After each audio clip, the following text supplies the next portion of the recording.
اخد حضراتكم كده للامارات والسعوديه ومصر. في مصر الحقيقه الكلمات الاكثر بحثا كانت ايه؟ الاكثر بحثا كانت ايه؟ كانت واحد، مسلسلات رمضان.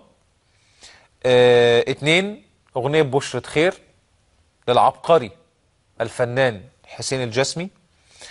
تلاتة، اللجنه العليا للانتخابات. اللجنه العليا للانتخابات ده مهم قوي. شوفوا الناس قد ايه كانت مهتمه بان هي تخش على الموقع عشان تعرف تفاصيل خاصه بيها في الاستحقاقين الماضيين، وان شاء الله دي تطلع كده ايه رقم واحد في بدايه 2015. رقم أربعة، فيلم حلاوه روح. رقم خمسة، كاس العالم 2014. رقم ستة، صافيناز.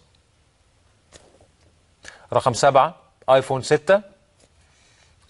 هو مش اعلان يعني، بس يعني ايفون يعني ما بقاش اعلان، مش مستاهل اعلان الحقيقه. رقم 8، حادث البحيره. رقم 9، وفاه الفنان خالد صالح رحمه الله. رقم 10، نتائج الطلاب.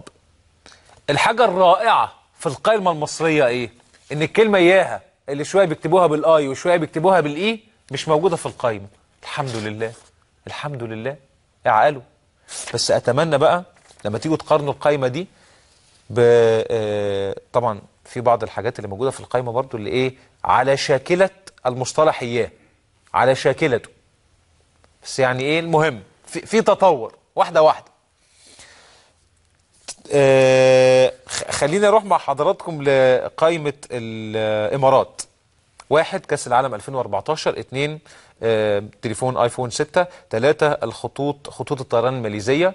ليه خطوط الطيران الماليزيه؟ عشان طبعا حادث الطياره الماليزيه اللي سقطت واللي كانت عامله يعني لبش كبير جدا، وكان كل الناس بتتابعها من كل انحاء العالم، فاشقائنا في الامارات كانوا مهتمين ان هم يعرفوا تفاصيل هذا الحادث. رقم أربعة، رمضان. رقم خمسة، روبن ويليامز. رقم ستة، رامز قرش البحر. ايوه يا عم رامز. سبعة، فلابي بيرد، دي لعبة.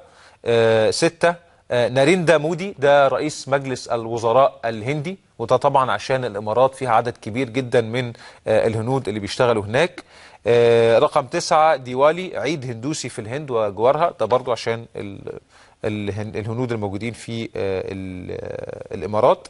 رقم 10، فروزن، وده فيلم اللي هو فيلم ملكة الثلج، فيلم رسوم متحركة أكتر من رائع الحقيقة، اللي ما شافوش يشوفوا. السعودية رقم واحد في القائمة، لما الروقي، ودي الطفلة الحقيقة اللي توفت في حادث مأساوي وقعت في إحدى الأبيار يعني هناك في السعودية، عشان كده كانوا الناس حريصين إن هم يعرفوا معلومات أكتر حولها. رقم 2، رامز قرش البحر. أيوة عم رامز برضو. رقم 3، ايفون 6. رقم 4، مسلسل صديقات العمر. رقم 5، كاس العالم 2014. رقم 6، باب الحارة 6.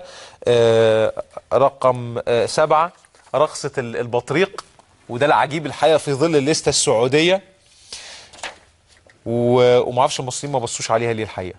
غريبة، ما رقصوش رقصة البطريق على رأي زمايلي مذاكرينها كويس، شافوها في مسلسل ابن حلال. رقم 8 في القائمة السعودية، العشق المشبوه، ده مسلسل ده ولا يا جماعة؟ أنا ما اعرفوش ده. رقم 9، الطائرة الماليزية. رقم 10، جدار 3. دي قوائم الإمارات ومصر والسعودية. الحمد لله إن مفيش المصطلح إياها زي ما بقول لحضراتكم في قائمة مصر.